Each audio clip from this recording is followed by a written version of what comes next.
Hey, welcome back. Welcome back. We got the fellas back together again to talk about some pretty interesting topics today. I'll start off with talking about what's going on in Colorado with Deion Sanders and the transfer portal.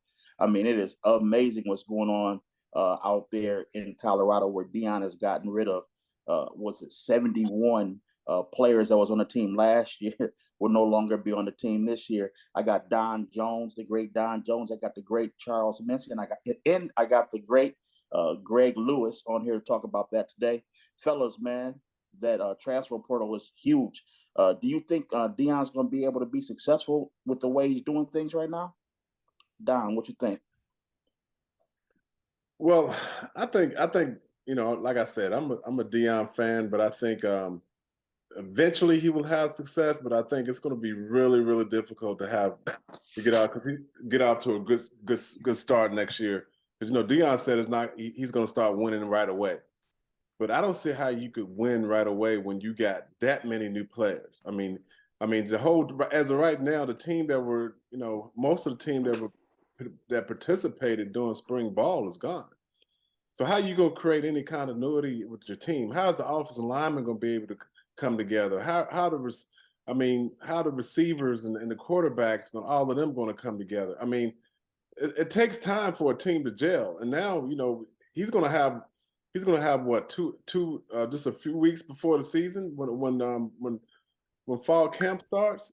I mean, I can't see him being successful right off the bat. I think he's going to struggle in the beginning, but as he starts to get in his own players, his talent, as they learn the system and learn how, learn the plays and learn everything, I think he'll start doing pretty well. But initially, I think it's going to be a struggle for him. Well, I'll tell you what I said from the beginning when Dion took the job and came in, that he was not going to come right into the Pac-12 or Pac-10 or whatever it is and have immediate success.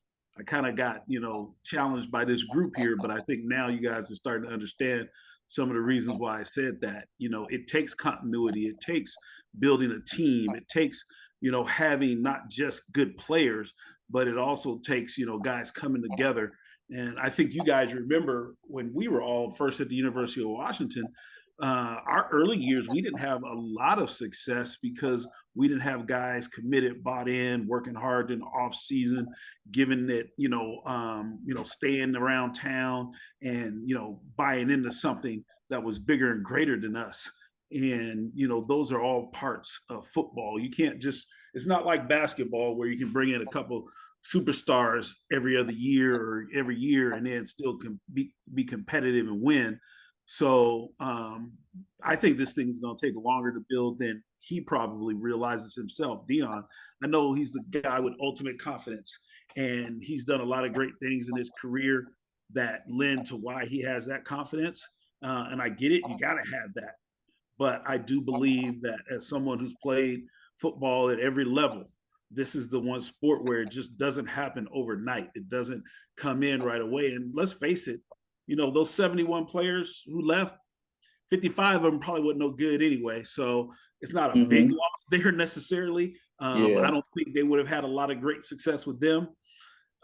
They won one game last year. So this was not a team to necessarily build around and build and just plug in a few guys here and there. This is a total rebuild, which is what he's doing.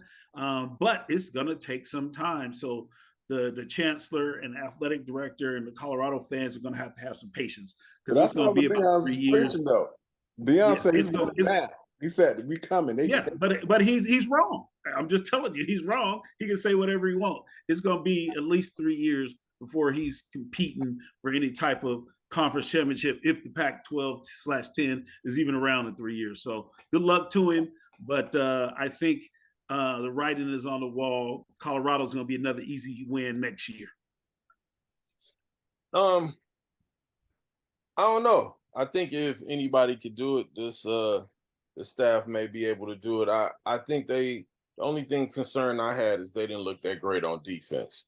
You know, they seem they're already ready made on offense. I think they're gonna flow pretty good. USC did a lot of the same in their all-star game. I mean their spring game. Reminded me a lot of the USC spring game from last year. Came into everything doing throwing the ball really well, moving the ball well. And like USC's team last year, they just looked a little suspect on defense. So I think, when you starting from where they were starting from, it's a lot of room for improvement and getting rid of a lot of people that probably weren't willing to compete. I'm not really sure what that whole deal was because a lot of those guys left after the spring game, which says a lot to me. Either, they saw the writing on the walls or, something, was some type of mutiny that made everybody. Actually, they were asked to leave for the most part. Most of them were asked to leave. That's been well documented. The coaching staff got together with the players and the exit meetings and pretty much told them, look, you might as well jump in the portal. You're not going to play here. So Yeah, and that was by design. So I wonder how are they going to replace that many guys that fast? Like like I said, 2/3 of the 71 is at least over 40 people, so how do you replace just guys that you would have on the kickoff team? I mean, you talk about guys that are backups and people that are essential to a team, man. It's like preparing an army. You just don't do that overnight. Again, there must be different rules that I don't know of. There must be some considerations that they've taken into account, especially if they ask them to leave, because if they ask them to leave, they must have somebody waiting. They must have some contingencies. So Yeah. they must have needed the spots. And so I guess those are new rules, man, so that's the way it goes, a bit of free agency. And I don't know if everybody was ready. If you watch his, media, he's the king of social media with, with his son's YouTube channel, Well Off Media. And I always I find it to be enjoyable. Actually, I like to watch it. But he says on that show, he says you guys don't know what I got coming. Once you find out who we got coming in, I'm taking receipts right now. I'm going to be, I'm going to be remember what you guys are saying. So he's confident. Don, I know some of the players he got coming in. One of the University of Washington players, former 5-star recruit, is transferring in. He's a scrub. Dude can't play football whatsoever. He's big, fast, and weak. He ain't never cracked a lineup. They'll never crack the lineup. And if that's the type of guys he's counting on, then yeah, I know what you got coming. And it ain't all that. That guy. That's why I was wondering. I'm glad you said that because I was wondering that guy was. I never seen him play. I never seen the kid play. I've seen Saville Smalls. Matter of fact, I was a Saville Smalls fan, and I'm not trying to diss the young man. I was a fan because originally, as a 5-star recruit, he was going to go to the University of Oregon out of Seattle. And to me, that was the ultimate sign of disrespect for our program, regardless of what stages it was at, to go to Oregon when Washington's recruiting you. At the last minute, he reversed fields and decided to become a Husky. So I was a huge fan.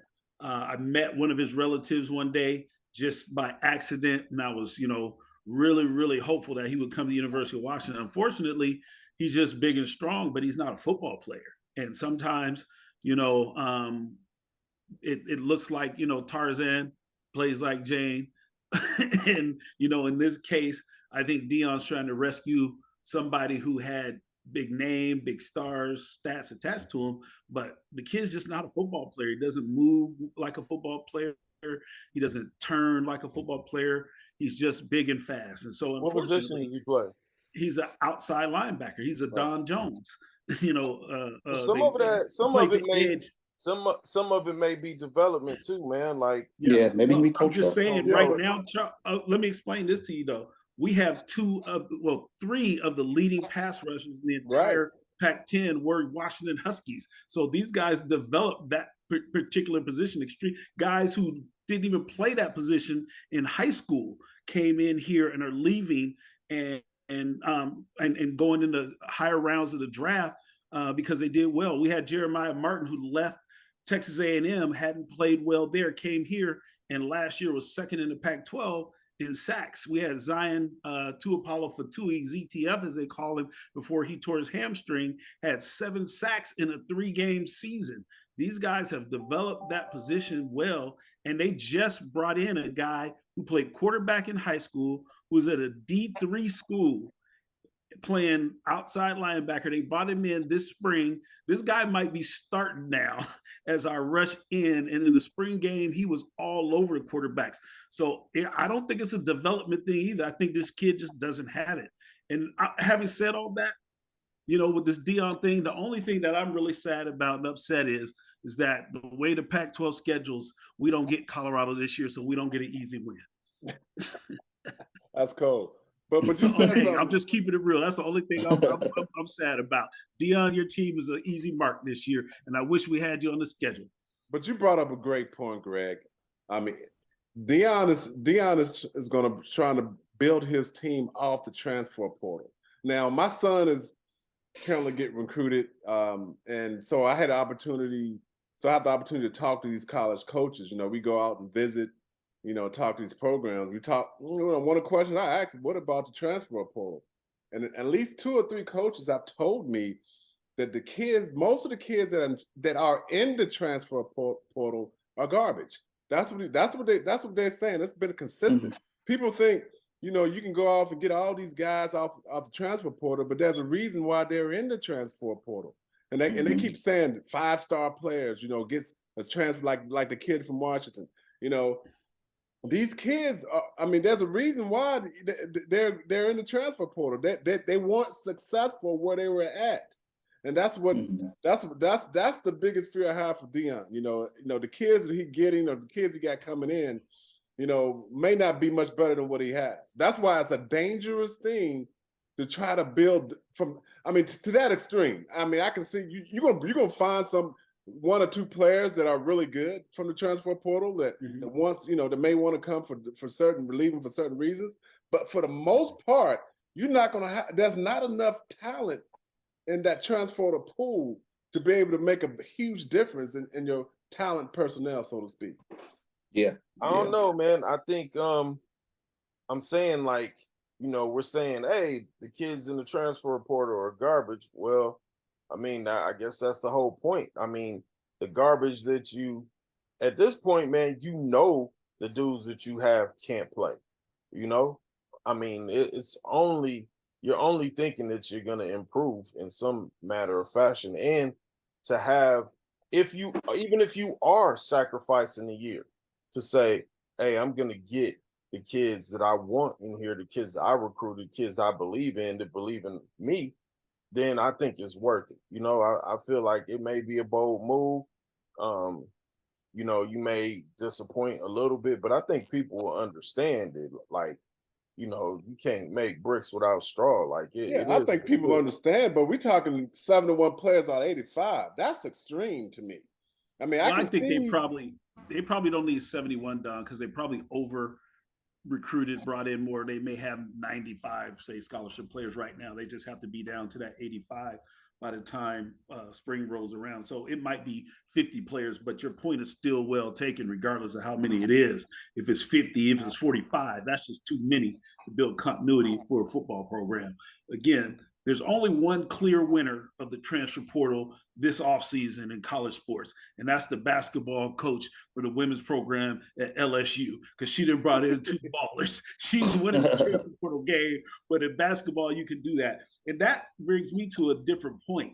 Man, once the transfer portal starts being used the way LSU is using it, where we just won a championship, we're the best program, we got this huge NIL, all you other great players who are superstars in your team, who were on good teams, like like Louisville, who went deep into the championship tournament. Now your best player, leave where you are, come here, and let's run this thing back again.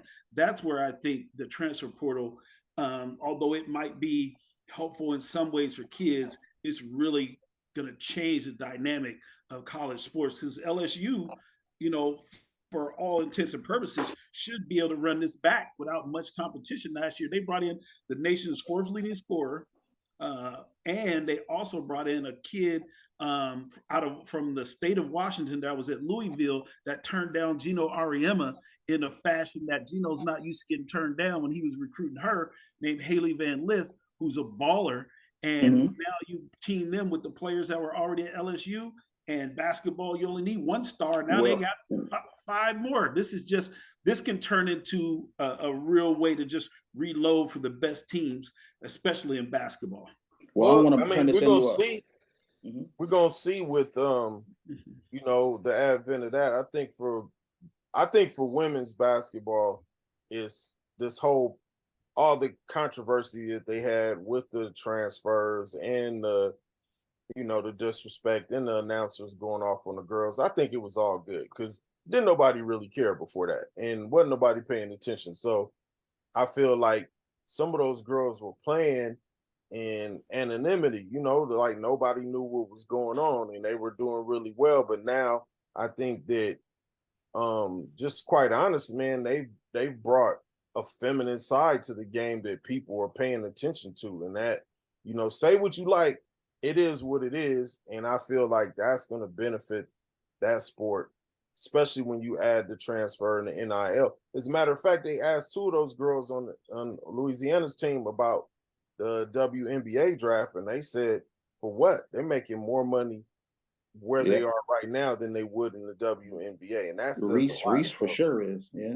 And if they can get Chuck Mincy to pay attention to women's basketball, I'm telling you right now, it's all for the good. Right. Yeah. It is, man. Like, that's all I'm asking, man. Like, yeah.